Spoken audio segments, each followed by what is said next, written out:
Lecture du livre du prophète Isaïe. Ainsi parle le Seigneur. Ne le savez-vous pas?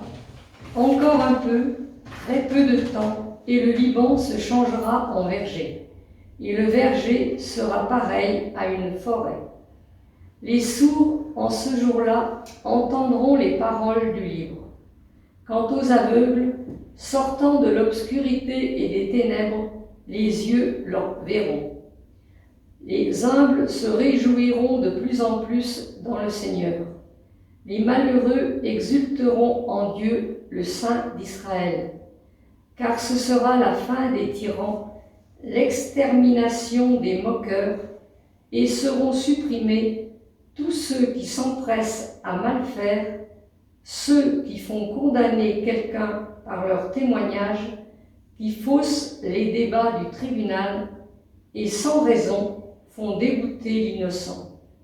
C'est pourquoi le Seigneur, lui qui a libéré Abraham, parle ainsi à la maison de Jacob.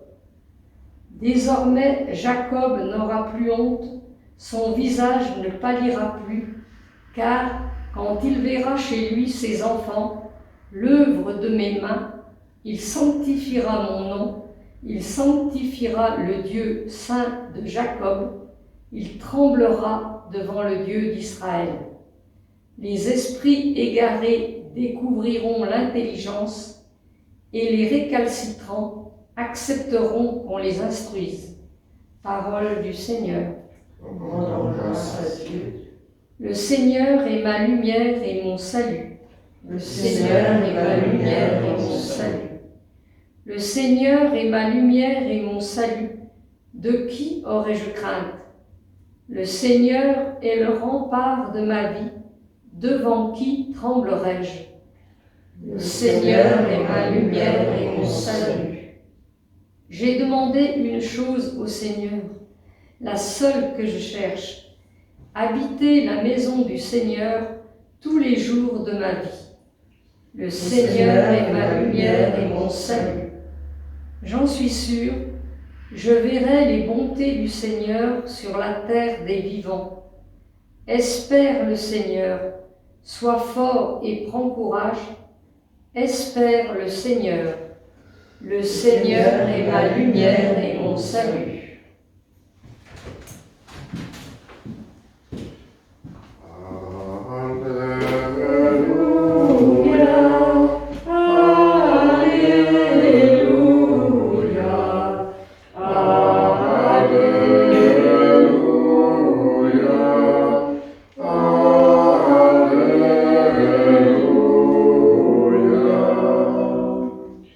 Ainsi qu'il vient avec puissance notre Seigneur pour éclairer les yeux de ses serviteurs.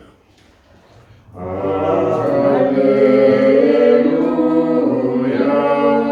Alléluia, Alléluia,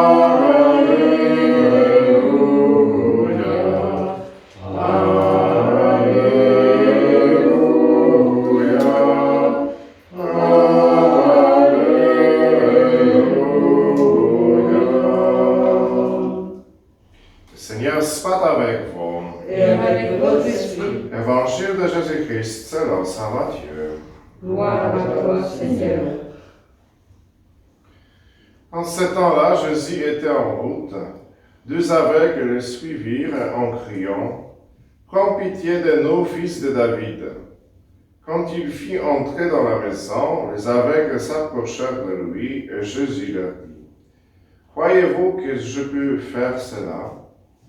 Ils lui répondirent « Oui, Seigneur. » Alors il leur toucha les yeux en disant « Que tout se passe pour vous selon votre foi. » Leurs yeux s'ouvrirent et Jésus leur dit avec fermeté « Attention, que personne ne le sache. » Mais une fois sortis, ils parlèrent de lui dans toute la région.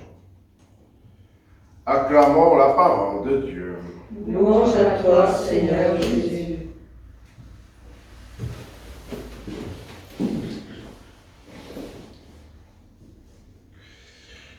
En regardant aujourd'hui ces deux aveugles de l'Évangile, on voit, après première chose, on voit une grande relation entre eux et Jésus-Christ, et on ne sait pas de quoi ça vient cette grande relation. Et la deuxième chose qu'on voit, c'est de désobéissance à la fin de ces deux aveugles.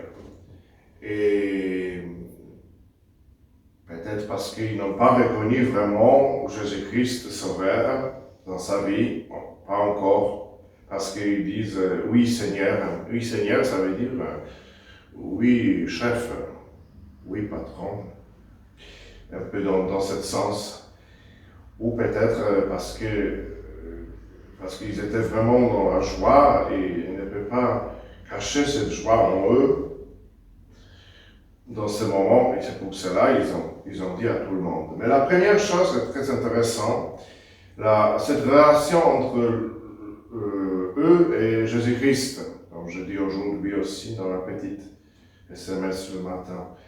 Et comment ils ont reconnu, c'est lui le fils de David. Prends pitié de nous, fils de David, Jésus-Christ. Comme ils ne voient pas, ils ne peuvent pas voir qu'est-ce qu'il fait Jésus-Christ. Ce n'était pas, bien sûr, ceux qui ont marché, qui le suivi Jésus-Christ, parce que comment marcher, suivi Jésus-Christ, être aveugle, c'est impossible. Donc, ils ont entendu peut-être quelque chose de Jésus-Christ et sa foi s'agrandit en eux tout de suite. Et cette relation dans laquelle ils ont entré dans sa vie, ils étaient loin de lui et en même temps ils étaient très très proches de lui dans la relation. On peut penser à tout le monde maintenant, à tous les gens qui sont loin un peu de la foi, de l'Église, et il peut reconnaître aussi Jésus-Christ dans sa vie. Il peut aussi